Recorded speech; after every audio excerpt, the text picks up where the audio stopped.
Yo, whoa, what is up, guys? Excuse me, we had a long night out in Washington, D.C. It's been a while since I've made like a vlog, like a real raw day in the life kind of vlog, and that's what I want to do today with a twist. I don't know why my lens is fogging up quite this badly. So for you guys that are still watching, I appreciate you. Yes, we went out to DC last night, got back at like 4 in the morning, tired. But what I want to take you guys along for is there's obviously so many full days of eating on YouTube. No one really needs to see me track my macros and eat within that macro ballpark. It's pretty simple at this point. The horse has been kicked to death. But what I want to do, what I want to show is how I've been intuitively eating, because in my opinion, intuitive eating is actually the highest pillar of eating. Because the thing is, macros are a great place to start, right? If you have no background in nutrition, you're just getting into fitness, having macros as a guideline is a really good place to start. It's going to give you something to work towards, to shoot towards every day, and it's going to ensure that you're having, you know, a balanced approach to nutrition as long as your macros are set up correctly. So it's a really good place to start. But the problem about macros is they're binary, right? It's an average, and humans obviously don't work off of averages, and so it can get a little bit funky. And what I mean by that is you see a lot of people following this whole macro protocol, and let's say it's 10 o'clock at night, they're getting ready for bed, and they have 60 grams of protein they have to hit.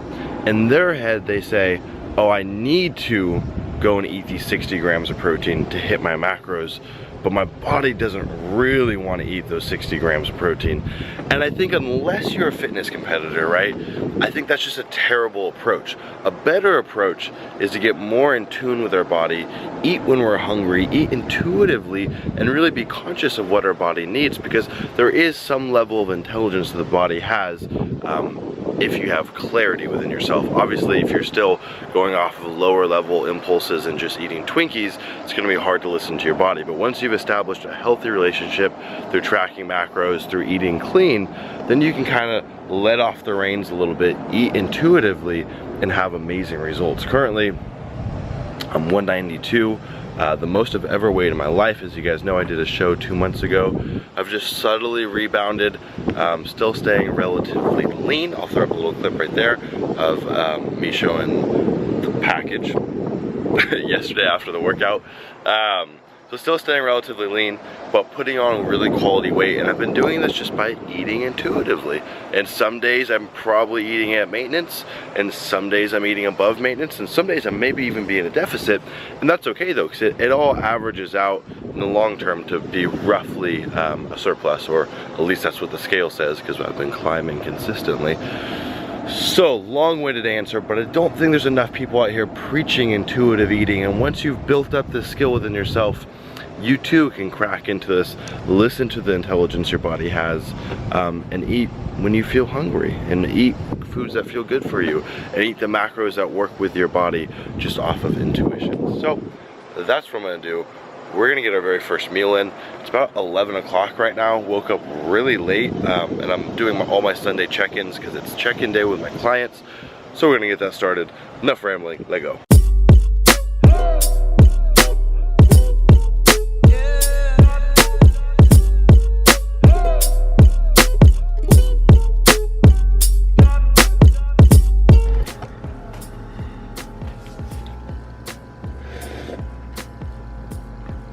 Oh, that's good. Except there's a giant piece of kale in here. For you guys that are less visual peeps and didn't watch closely what I put in here, 1.5 scoops of protein, 1 giant like 200 gram banana, probably about 3 tablespoons of peanut butter, almond milk, ice, kale. I think that's it. Bomb.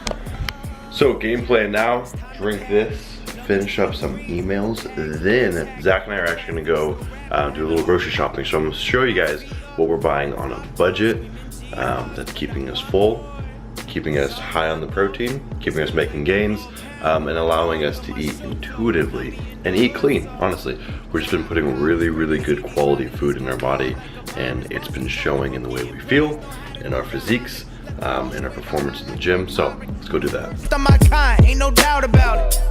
Slightly schizophrenic, I'm in the studio with myself, there's still a crowd around it. Think I found the youth, it's in the truth. Alright guys, so we're back from the store. We spent, what, about $80? Yeah, I'd say. About $80.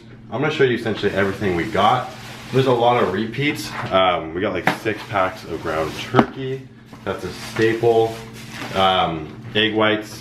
We just got 2 of these. Honestly, what I'll do is I'll do like, I don't know, 5 whole eggs and then like a couple of egg whites on top of that. I don't just do egg whites. Got tuna. Let's see. Oh, this is a staple. Blueberries. Put this in our yogurt. Put it in our oats. Just put it in anything. It's honestly delicious. Let's see what else we are working here. So, whether we're bulking or cutting, we always have a pretty big volume of veggies in our meal. One of the go-tos is asparagus. Helps with bloating. Tastes really good. Big fan. Helps our pee smell really nice. Natural diuretic. Yeah.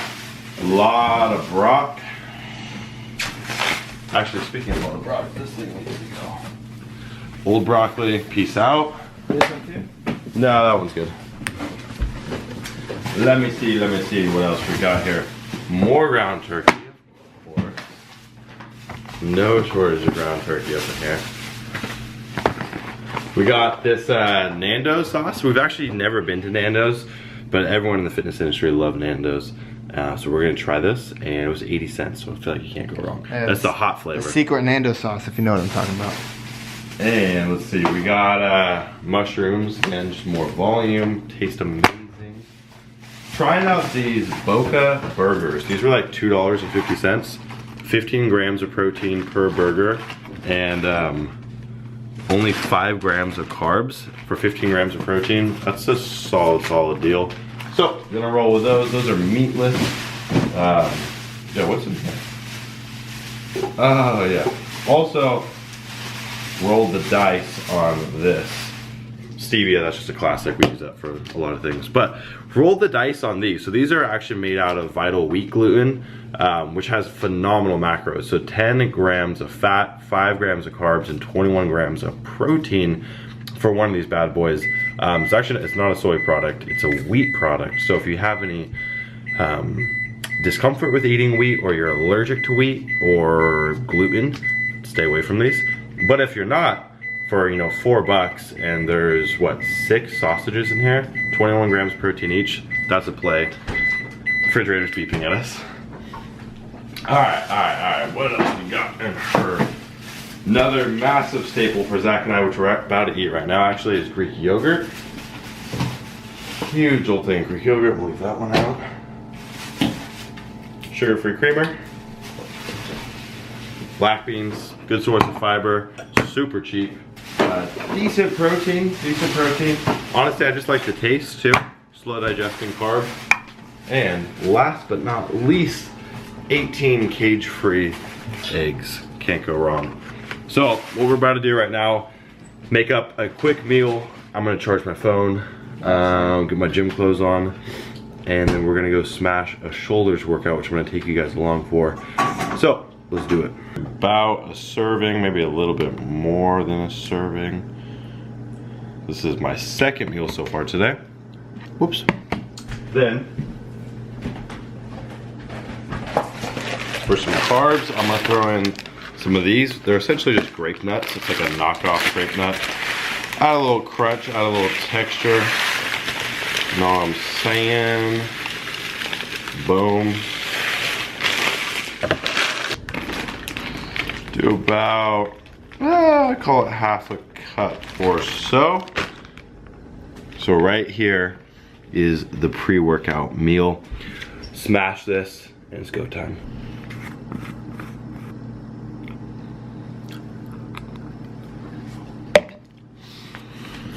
Now it's go time. Yo, what is good, guys? It's been so long since I've done a voiceover for my training.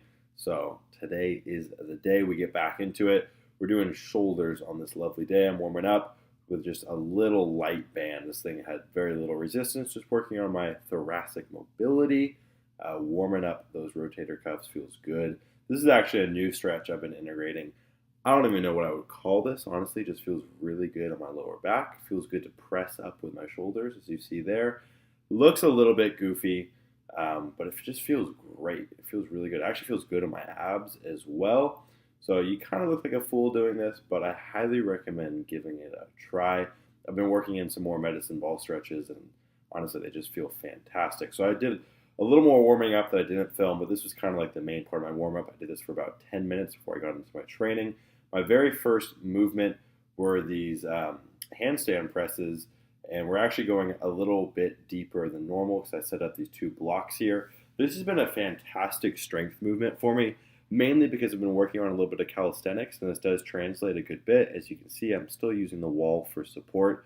But even outside of calisthenics, I just find this is a really good movement for building up the shoulders, especially when you set up the 2 boxes like this to allow for a little more depth. So I did 4 sets of this. That first one, I think I got 5 reps, if I'm correct. And it tapered off from there. I did like 4, 4, 3. So my strength fell off pretty quickly, but those have been a great movement for me. Moved on to an OHP standing. As you'll see in these videos, I'm doing a lot more standing pressing movements just because my standing vertical pressing is garbage. So you see me over here. We're doing a standing Arnold press. I'm using the 30-pound weights because this is my hypertrophy week, and I am running a weekly undulating progression type program. Sorry, not progression, periodization. My bad. This is my hypertrophy week. Actually, if you guys want to download that program, the link is down below. But we're going for about 12 reps here. We did 4 sets of this. This is a fantastic movement, using that core to stabilize myself, squeezing my butt cheeks. As you can see on that last one, I had a little bit of shake, but just keeping those butt cheeks tight, keeping the core tight. Pretty solid pump at this point. Had to get a little vanity in, of course. Moved on to seated lateral raises. I personally like doing these one arm at a time. I feel like I can just focus on the contraction a little bit better and use a little bit less sway. I've noticed when I use both dumbbells, I do have a tendency to kind of rock my body. And so I've been lightening it up a little bit and just going one arm at a time. And as you can see, those delts are getting capped. So whatever I'm doing here is working pretty nicely. I'm focusing on bringing that elbow out in front of me. At the top of the movement, I want the dumbbell, the elbow, and the shoulder to be in the same exact plane. So we did 5 sets of that.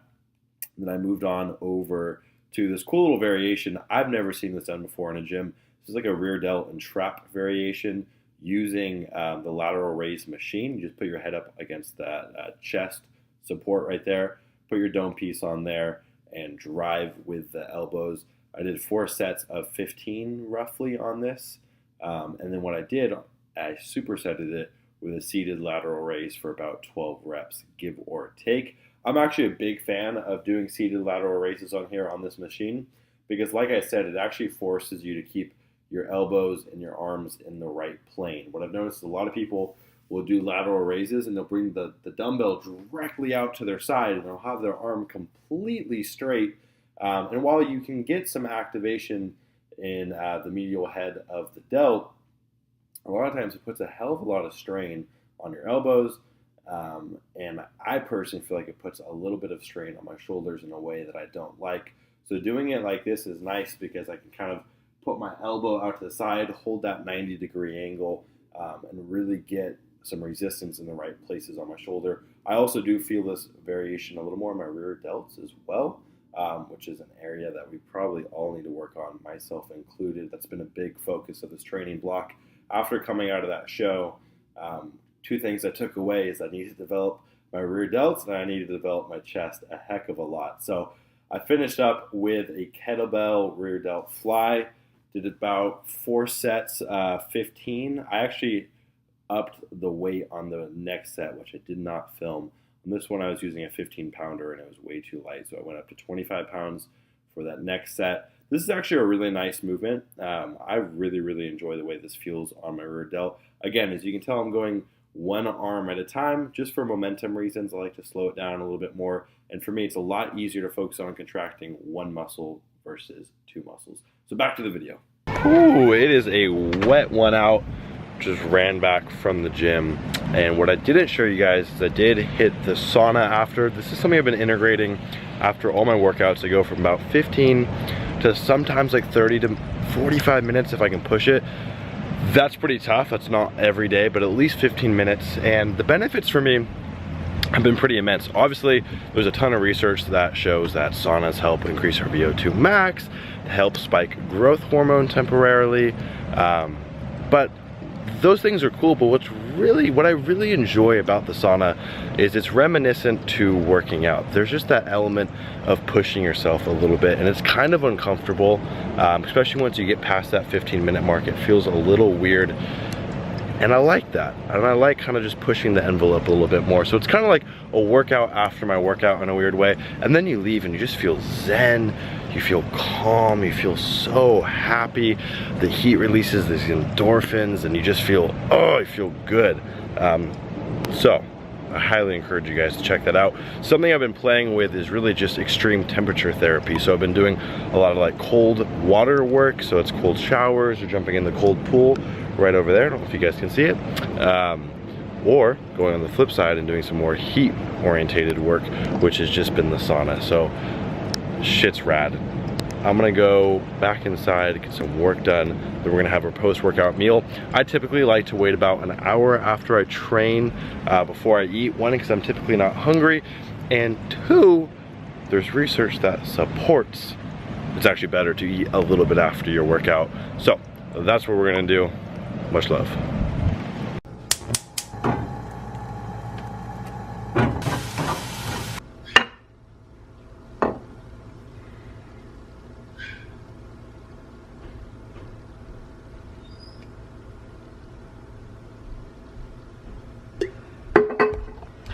Boom. Now that is like really my first, whoa, this thing is zoomed in as a mother fracker.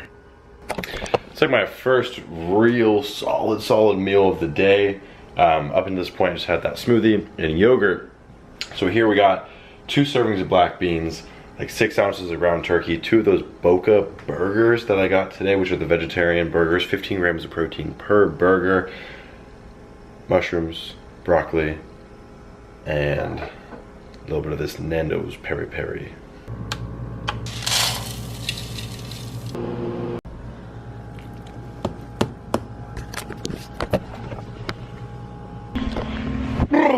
Okay, so what you saw for that last meal was 100 grams of oats, which is like, I think a cup and a quarter of oats. Yeah, look at that. Sorry, vanity moment. 1 scoop of cappuccino whey protein. Not gonna shout out the company because no free sponsorships. No, I'm just kidding. It's freaking, I'm blanking on the name. It's the one that sponsors the UFC. It was cheap. It tastes pretty good. Cinnamon, and then like half a cup of blueberries. I'm just guesstimating that. Did not measure it because remember, this is intuitive eating. So I'm feeling like I could eat a little bit more. I'm gonna make one more meal. Kind of spent like the last 2 hours faux working. It was like a little bit of client check-ins, a little bit of screwing around. But essentially it was like procrastinating, but slightly productive procrastinating. I don't know. I don't know if you guys ever do that. It's like you do a little bit of work, just enough to make you feel like you're being productive, but you're also spending the majority of your time not doing that work. So wasn't super duper efficient, but got that done. I am still dragging ass from last night. I'm tired. One of the things that I have been working on is creating a lot more free material to put out there. So I'm actually just finishing up a free ebook, and I just released a free 5-week training program. This is a weekly undulating periodization program, which is what I've been training on. So 1 week's a hypertrophy week, next week is gonna be a strength week, and we just flip-flop off of that. 5 weeks, maybe take like a 3 to 5 day deload after that, then repeat the cycle. This is kind of how I've found the best gains, honestly, and a lot of it I was doing slightly unstructured without realizing it, and I was like, you know what, there's something to this. So I just put it all into a program, put it out there for free. Link will be down in the bio. the goal here is just to be synergistic with our training. We want both strength training to build up the strength, translate that strength to our hypertrophy training. Well, my camera died halfway through, which leads me to a point, and this is the one last thing I want to touch on because I know there's a lot going on here. My camera dying is kind of an analogy for the lack of videos that I've been putting out, and I wish I had a good reason as to why I haven't been putting out videos. Honestly, they're all just excuses. For me, I thoroughly enjoy making content, especially in the video format, but for whatever reason, I just sometimes wonder if it's actually beneficial to anyone, or if I'm actually providing value, or if it's engaging, or if it's worth other people's time, which I know is such a dumb reason. Like, you should be intrinsically motivated to do it. And on one hand, I am, but one of the things that plagues us with social media is we're at the cause, not the effect of, well, do other people receive this well? And at least that's the boat that I've felt like I've been in with YouTube. But essentially, I just want to get this out there and tell you guys that I do want to make more consistent content. What goes a long way is just maybe giving the video a thumbs up, or dropping a comment down below and just saying, hey, you know what? This does help me. Just to know that there's people out there that are actually listening to this and this is actually beneficial to them. So I know it shouldn't matter, but it does matter to me a little bit, just to know that other people are receiving this well, because yeah, I want to keep on making videos, and I love making videos. I love the whole process, and I love talking about the things that I talked about, anything related to fitness or bettering ourselves, or using fitness as the vehicle to better ourselves, gets me fired up. So I just want to be more consistent, and I want you guys to get something from it. So with that being said, we're gonna go get this last meal, and I'm gonna read my book and hit the hay, and we're gonna get up bright and early tomorrow and have another badass day. Usually I've been training around 5 in the afternoon. That's when you're most primed from a hormonal standpoint. Your grip strength the strongest, reaction time's the best. That's like when you're at your peak. But Zach and I are gonna run an experiment and just try training earlier in the morning this week, just to see how it goes. So, totally random. Let's get this last meal.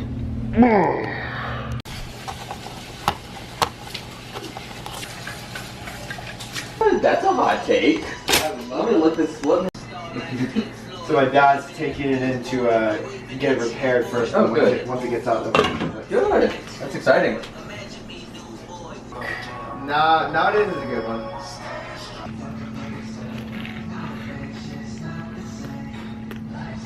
Yo, good morning guys. I realized I never signed off yesterday, so I wanted to give you guys a formal goodbye from the bottom of my heart and let you know, see you guys in the next video. And if you enjoyed this to any degree, give it a thumbs up, give it a comment, give it a subscribe. We've got a lot of cool videos kind of brewing that are on the pipeline to being released, so you're not gonna wanna miss them. Yeah guys, that was a day of intuitive eating. I'm having another day of intuitive eating today, because that's the shit. I'll see you guys in the next video. Go chase your dreams, be patient. Love you guys.